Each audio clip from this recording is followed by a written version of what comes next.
I'm really proud of the fight in our kids. Today was a very tough game. I mean, considering we're playing top 5, top 10 team in the country. I think we that first quarter kind of dug a bit of a hole for us, and having the fight after that. I mean, second, third, and fourth quarter, very consistent with kind of how we want them to play. And we have to put together a full game, especially when we're playing a team like this. Coach, you did get a huge game out of Williams tonight. Just talk about her progression this year. Well, I mean, she's working her way back. I mean, after having surgery and having that stress fracture in her leg, she's one of those kids that's kind of all about basketball. I mean, she is, I guess, what we would call a baller. You know, it's kind of what she eats and sleeps. So having that period of time for a few months where she wasn't able to do anything definitely kind of took her, you know, away from where she needed to be, especially being a first-year player. You know, that preseason and then that non-conference schedule is necessary, especially for first-year kids, to kind of get in the groove. I think that she's now kind of going through that part in her game where she's making the adjustment, and you know, she has flashes of greatness, and tonight was one of those nights. Coach, it seemed like Louisville was able to get a lot of transition or a lot of up-tempo baskets there in the first quarter. What was there anything that you looked to do after the first quarter to really kind of cut that, take that away from them?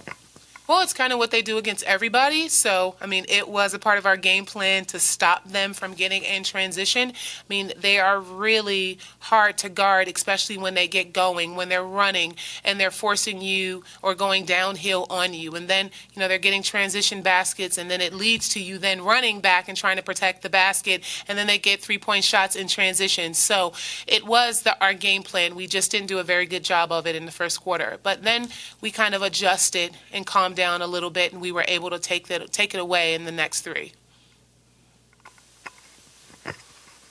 Coach, you mentioned that first quarter. Louisville kind of went on, I think it was a 16-2 run at some point there. When they have things clicking like that, when they can kind of get everybody involved, how dangerous of a team do you think they are? They're pretty dangerous. I mean, we gave them wide open shots, and that for sure wasn't a part of our game plan. We had a lot of missed assignments and kind of like over help. And when you give Shook and especially Evans wide open shots, then it's not going to be good for you. The adjustment in the following three quarters was big for us. But, you know, again, against a team like this, you cannot put yourself in a hole like that, especially in the start of the game. Coach, when you go back and look at this one on the game film and such, what are some of the things you'll take out of this as you get ready for Sunday action? Well, our effort in the second, third, and fourth quarter is kind of more consistent with how we want our kids to play. You have to play like that night in and night out in the ACC. I mean, no game that you play is a give-me game. And in order for us to win games or close games out, we have to play four quarters in that fashion. Coach, you've played a couple of teams very closely, notably Kentucky. Your freshmen are coming along well. Do you see your team potentially turning a corner at some point as you go into March and making a deeper run than you would normally expect? Oh, it is definitely our hope. You know, it's you never know. I mean, we have 3-4 seniors with our recent graduate transfer, and everyone else on our team is a freshman. Like, so there's a huge gap, like inexperience, and there's nothing in between. So, of course, we want them to progress a lot faster, but unfortunately they're in a situation that they kind of don't get that same type of time, you know, for most freshmen playing, you know, across the country. Like, they've been thrown in the fire, and they kind of have to learn, you know, in that process. And I am proud of them. I think that they're doing a really good job, but it's just a matter of time before they put it together. And when they do, consistently, or a good group of them do, then it puts us in a really good place. Coach Jocelyn with the double-double tonight. She's just one of those players that's there for you every night. Just talk about her leadership on this team. solid.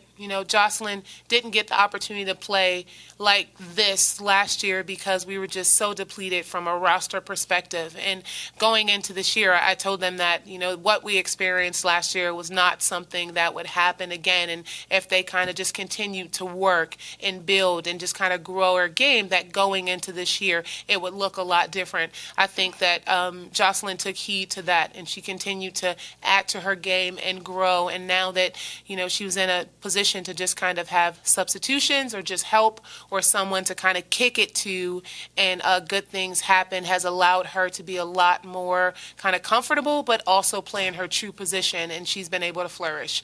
Her leadership, just her work ethic is very high level, and she does that day in and day out. And I think that I know just from my own experience, when you have that kind of consistency in your work ethic, then good things are bound to happen. All right, thank you guys. Thank you, Coach.